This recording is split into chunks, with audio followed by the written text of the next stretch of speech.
ساتھ دوستی کرتا ہے یا معاہدے شروع کرتا ہے وہ آخر تک نبھاتا ہے، جبکہ امریکہ دغابازی کرتا ہے چاہے وہ کوئی بھی کیوں نہ ہو، وہ بھارت کے ساتھ بھی آخر تک نبھانے کی صلاحیت نہیں رکھتا ہے۔ کیا آپ اس بات سے اتفاق کرتے ہیں؟ میں اس بات سے اتفاق کرنے یا نہ کرنے کی طرف بعد میں ہوں گا۔ ایک جملہ پہلے، ٹھیک،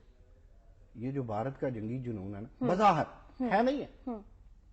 اب صرف کشمیر کے حوالے سے نہیں ہے، صحیح، سی پیک کے حوالے سے بھی ہے۔ صحیح، سی پیک کے حوالے اس سے ہمارا سی پیک چپتا ہے، ٹھیک، یہ بات ختم ہوئی۔ اب آتے ہیں دوستیاں اور دشمنیاں جو بین الاقوامی سطح پہ ہوتی ہیں۔ جی، دیکھیں یہ جو بین الاقوامی پلیٹ فارم ہے، اس پہ ہر ملک اپنا فائدہ دے۔ رشیا پاکستانی زلف کا اسیر نہیں ہوا، یہ ہماری عشق کی تڑپ سے متاثر نہیں ہوا، یہ ہمارے حسن پہ نہیں مر مٹا، ٹھیک ہے، یہ ہماری حقیقت کی طرف آ رہا ہے۔ صحیح، ہم لاکھ برے سہی، ہم میں لاکھ برائیاں اور لڑائیاں سہی، لیکن دیکھیں حب الوطنی میں عمران خان سے لے کے بلاول تک اور بلاول سے لے کر کے نواز شریف تک اور نواز شریف سے لے کر کے مولانا فضل الرحمان تک، یہ سب ویب ہے، یہ سب اپنی جان دے سکتے ہیں بارڈر پہ۔ بالکل ٹھیک ہے، دیکھیں میں یہ مانتا ہوں ہمارے ہاں کرپشن بھی ہے، اگر ہمارے ہاں کرپشن نہ ہوتی، ہمارے ہاں قحط و رجال نہ ہوتا، صحیح، دیکھیں اوکے میں تھوڑا سا وہ پٹری سے اتر گیا جسے حسن زن کی پٹری کہتے ہیں، اگر نہ ہوتا تو ہم فاتح ہندوستان ہوتے، صحیح، اسی وجہ سے تو اب کبھی دفاعی ہوتے ہیں اور کبھی کچھ ہوتے ہیں۔ لیکن میں یہ عرض کروں کہ ہم میں دمخم ہے، بھارت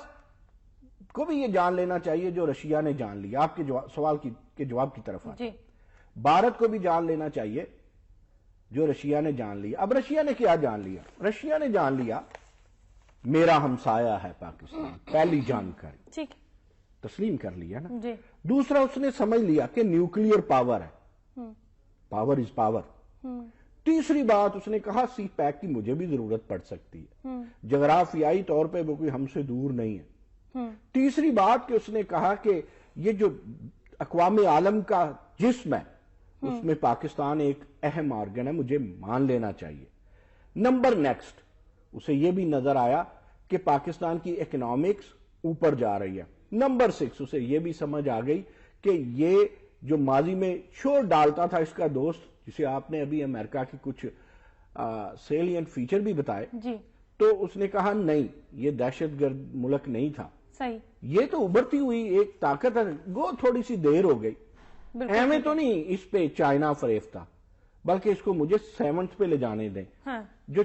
چائنا ہم سے فریفتا ہے یا ہماری اس سے فطری دوستی ہے جو بھی کہہ لے، ٹھیک ہے، رشیا نے سوچا ہوگا آخر کیوں ہے۔ صحیح،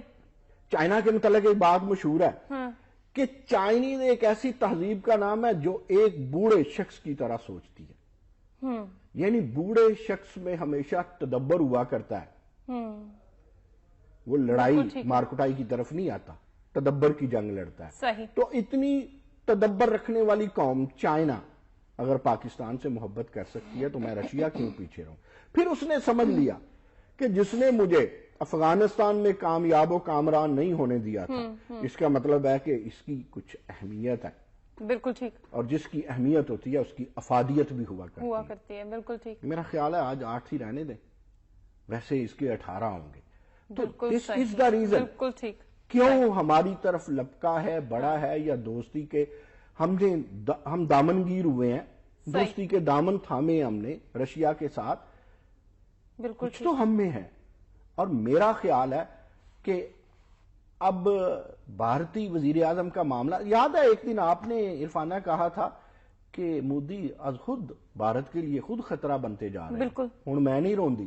منو ویکھ کے لوگ روندے ہیں۔ یہ معاملہ ہے بھارت کے، اور ہم میں تو کمزوریاں ہوں گی، لیکن نشے میں مست آدمی بیمار آدمی سے بھی برا ہوتا ہے، اور اس وقت بھارتی وزیر اعظم، پتہ نہیں میں کہوں کہ نہ کہوں، مجھے تو کم از کم اقتدار کے نشے میں ہی صحیح وہ مست دکھائی دے رہے ہیں، ٹھیک ہے، اور وزرائے اعظم کا مست ہونا نہیں، ان کا تدبر کا دامن ان کے ساتھ ہونا ضروری